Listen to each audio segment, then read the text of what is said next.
Hello po mga kababayan, si Dante Maravillas Peto, vlogger, broadcaster from Albay, Bicol. 15 days na lang po, eleksyon na. Personal ko po na pinapakiusap sa inyo, i-number 1 po ninyo sa Senado, Benhur Abalos. Siya yung pinakang kwalipikado at magiging katuwang ng ating Pangulo sa food security sa ating bansa, sa pagtulong sa ating mga magsasaka.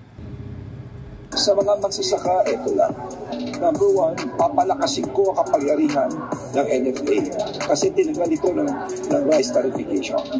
Isipin mo, kung minsan baksak ang presyo, kawawang ating magsasaka. Pero kung meron kang NFA na may sapat na pondo na siya na bibili sa iyo at siya na rin magbebenta, open kasi hindi lang pwede ibenta, nakalagay ito sa batas, i-impact lamang nila. Bakit in terms of calamity, they can only sell it if there is a rice emergency. Tatanggalin natin yun. Isipin nyo, sabi nga ni Sir Pico, kung libo-libong truck, buong Pilipinas, walang ginawa kundi bumili ng bigas sa mga magsasaka at binibenta mismo direkta sa mga tao. Naku po, masaya na magsasaka, masaya yung mga bibili dahil nakakabura sila. Hindi ba? Napakasimple. Let's just empower the NFA at yan ang gagawin ko. I will amend the rice tariffication.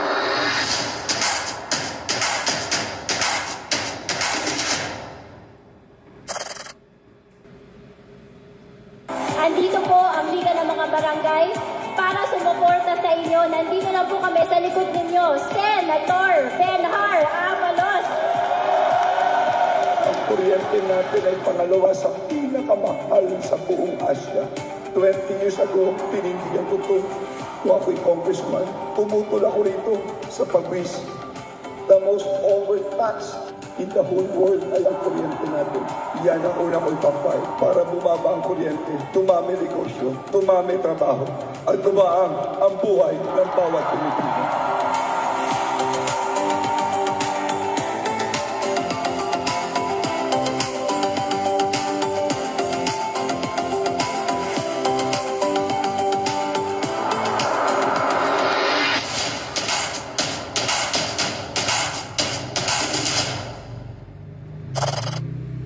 Tandaan po mga kababayan, huwag paluloko, baka iboto ninyo Team China. Mawalan tayo ng bansa. Yun nga yung ating pag-usapan ngayon. Kasi mga kababayan, nagpropaganda naman yung China. Napariak po pati si Tolentino, Senator Tolentino po. Kasi sinakop na daw, yun ang mga lumabas na balita. Yung Sandy K, propaganda po ng China pala ito. Sandy K, inagaw ng China. Outrageous assault, kinundina ni Tolentino. Tinawag ni Senate Majority Leader Francis Tolentino na outrageous assault sa soberenya ng Pilipinas ang pagkubkob ng China sa Coast Guard sa China Coast Guard sa Sandy Cay. Iginit na ang teritoryo ay indisputably ours under international law. Ngayon, fake news pala yun mga kababayan. Na fake news po pati si Tolentino, mga kababayan, ganon katindi ang troll farms na suportado po ng Chinese Embassy. Yung nag-imbestiga mismo na senador, si Senator Tolentino, siya ngayon yung biktima. Ganon kaseryoso po ang fake news. Buti na lang, nag-react agad yung ating Philippine Navy. Nagsaga agad ng maritime operation yung ating Philippine Navy sa Sandy Cay. Yan Philippine holds maritime operation on Sandy Cay to dispel Chinese claim. Yan po. Personnel from the Philippine Navy, Philippine Coast Guard, and Philippine National Police Maritime Group displayed the Philippine flag on Sandy Cay during an interagency maritime operation. Kahapon lang po. April 27, 2025 to counter China's narrative that it seized the Cay. Yun ang pinalabas nila mga kababayan at nag-post ng picture po sa Sandy Cay na may flag ng China. Ito po. Pati po si Tolentino na biktima. Kaya sabi ni Tolentino kahapon 16 hours ago sa report ng People's Tonight, this brazen intrusion niya must be met by the strongest diplomatic and defensive measures. Sabi ni Tolentino, ito ay makaraang kumalat sa social media ang litrato ng paglaladlad ng mga tauhan ng China Coast Guard ng watawat ng China habang nakatayo sa kalagitnaan ng Sandy Cay. We must not allow foreign forces to trample upon our rights and dignity.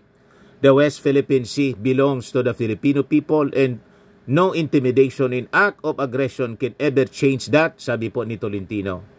Si Tolentino ang may akda ng Philippine Maritime Zones Act na opisyal na nagpapatibay sa pag-aangkin ng Pilipinas sa West Philippine Sea at talampas ng Pilipinas, dating Binham Rice. We call on all Filipinos to stand firm and defend what is ours, resolutely, lawfully, and without fear, sabi po ni Tolentino. Ayan pala po, propaganda man lang ng China. Talagang ginugulo po tayo. Hindi lang mismo ng China, pati ng kanilang mga agents dito. At ang nakakalungkot, ang mga agents nila dito sa Pilipinas, karamihan po mga politiko. Kung hindi politiko, mga vloggers na malamang sa malamang pinupunduhan ng China through the Chinese embassy. Yung may pinakita po na cheque binayad ng China sa isang kumpanya based sa Makati na sabi nga mga kababayan ng ating mga congressmen, dapat filean po ng kaso. Kasi isa itong pagtraidor mga kababayan sa ating bansa. Kaya nag-react na rin po yung Palasyo Malacanang dito. Sabi po ni PCO Undersecretary Claire Castro, ang ating gobyerno anya is standing ground amid reported Sunday case seizure. Ganon katindi sila mga kababayan. Ngayon, balikan muna natin before kong ibigay sa inyo yung reaction ng Palasyo Malacanang. Itong naging sabi ng Philippine Navy natin. Kasi sila yung pumunta ron. So sabi dito sa report ng Manila Bulletin po ito mga kababayan. Para alam ninyo kung ano yung source natin. Credible News Organization.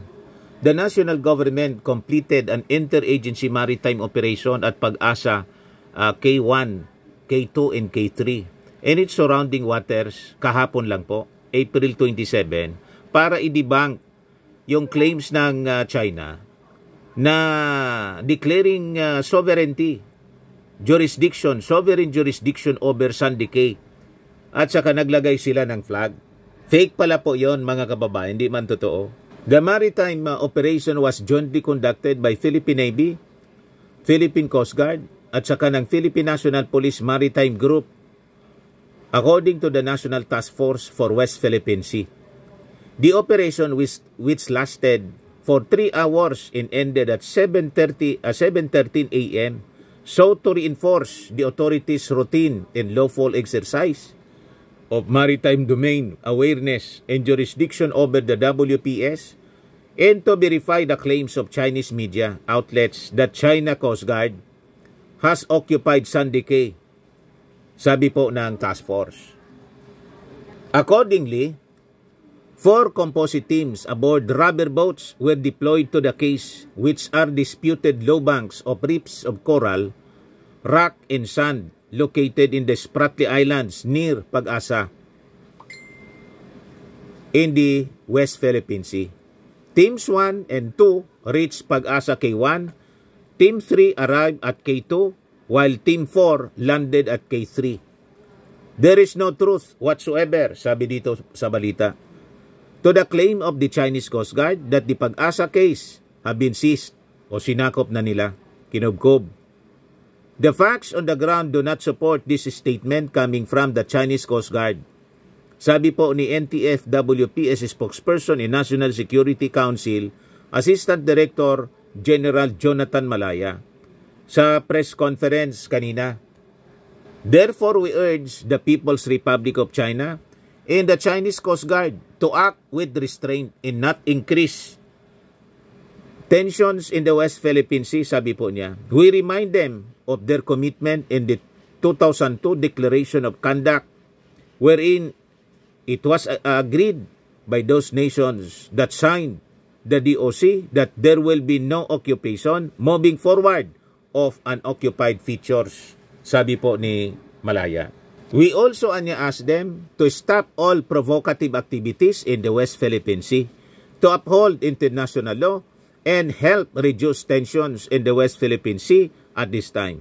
It is not to the benefit of any nation. If these things are happening, nor is it to be to the benefit of any nation if such irresponsible announcements and statements are released to the public and to the world.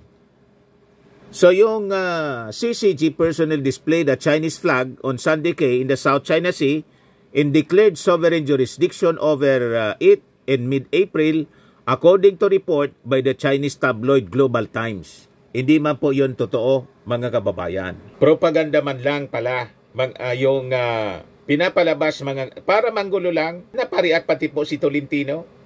Na biktima pati si Tolentino. Napariak kahapon. You see? O ngayon, yung Palasyo Malacanang, through Jose Castro, nag-react na rin po. O ito po, panoorin natin si Jose Castro sa press briefing kanina doon sa Palasyo Malacanang.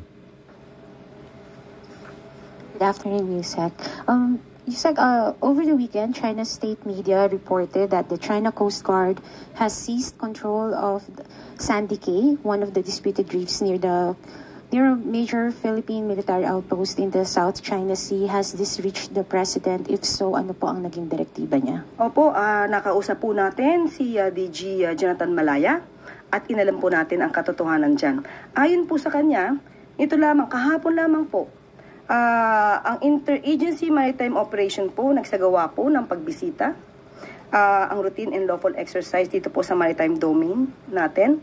At dito po sa Pag-asa K1, K2, and K3 at sa mga surrounding waters.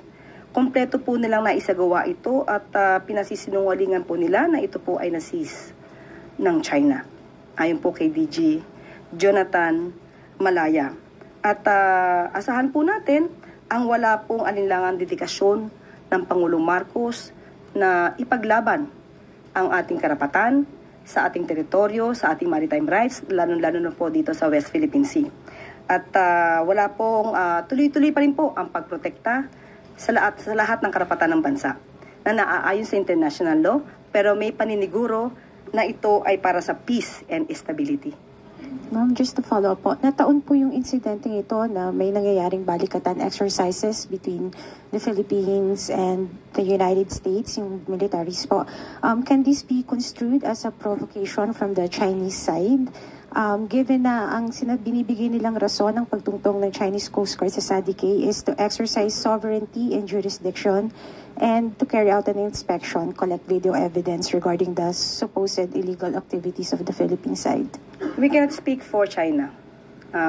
Hindi po ako makakapagsalita ng anuman, kung anuman ang adhikain, layunin o plano ng China. Maraming salamat po. I guess that's all the questions we have, Yusek. Thank you. So, malinaw na po. Propaganda man lang po ng China, tulad ng mga ginagawa ng mga agents nila rito, pati mga fake news peddlers. Alam na ninyo kung sino mga kaalyado, pati yung mga politiko nila na sinusupport dito sa Pilipinas. Parehas ang strategy po, magpalaganap ng mga propaganda, black propaganda at fake news para po i-confuse tayo. Huwag tayong pabibiktima, mga kababayan.